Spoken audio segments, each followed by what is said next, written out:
ma'am video अमगा share तौजरकेको सिगी video से कईनो high कांसेदा कोई main होइना exam गी होइना हाई तारा अंगांग की एग्जाम गी होइना अंगांग हॉस्टल दा लेखिबा यावे दगी केनो तौरगा तोंगाना लेखिबा यावेना को हादी युमदगा लेतबा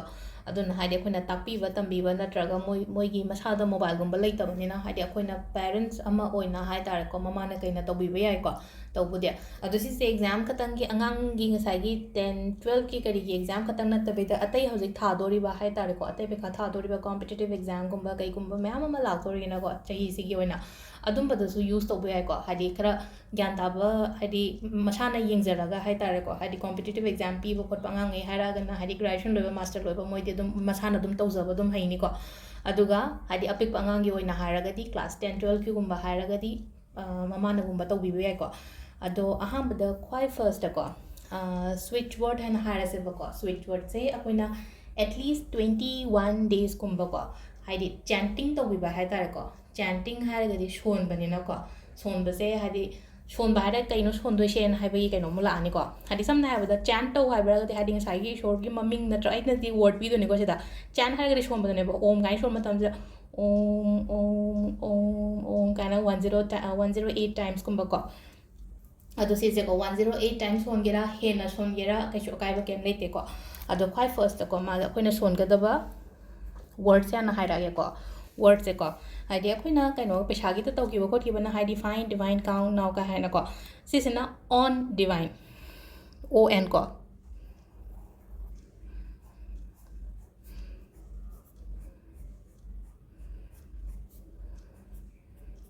सिसे अखोइना क्यारक सोनबीबे याय हाइ कांसेदा 108 टाइम्स अइना अंगांगी महुचिलगा सोनबीबे याय बिसिसना ख्वाई फर्स्ट के सिसेना कोइगी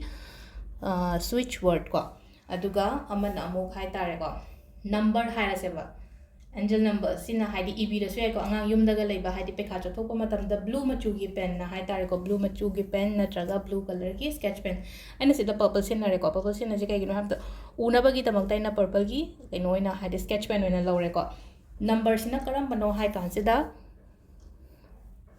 2 1 2 को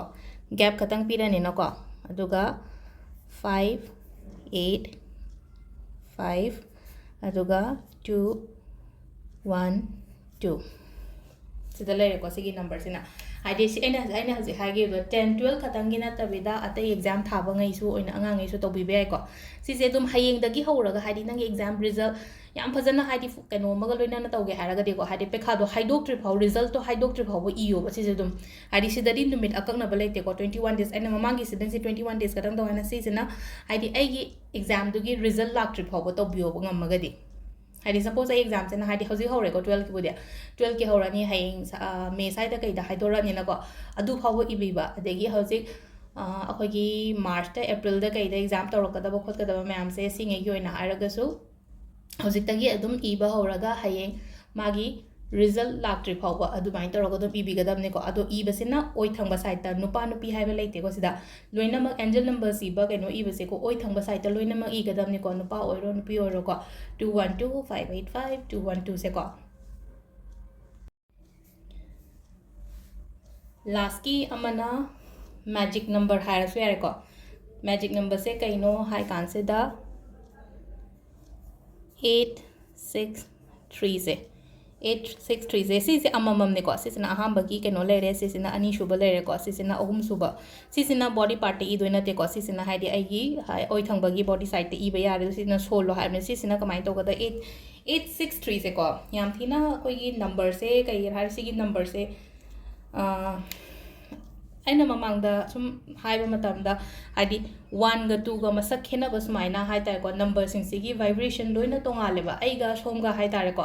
हाइदि अथोइबिने हारसे अमना कइनोमा हाइते अमना अमर रंजिता ने हारसेको हाइदि रंजिता गा अथोइबिगा मसक मानदबगी मतुंगिना मबाइनिगी वाइब्रेशन मबाइनिगी वखलोन करी करा अमता मानरोइनाको सेम अदुमाइना नंबरगी मतंगदसुको 2 मसक तोंगाले 1 मसक तोंगाले अदुना मबाइनिगी मगुन नत्रगा मबाइनिगी कइनो से हाइदि तोंगाले वाइब्रेशन से तोंगाले हाइ नंबर से मिक्स तरो सेमपने से दको एंजल नंबर्स काइना हाइसे को 863 इट्स अ मैजिकल नंबर अदुगा हाइदि 86 से करी कानागे करी काना पोरक्के हाइ मतम दे को चेंज टुवर्ड्स गुड हाइ तारे को अफबरोम दा Lakpa अदुगा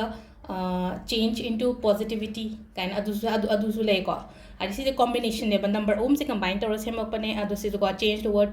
goods or change toward positivity ko si se ko na ko 2 months kumba ko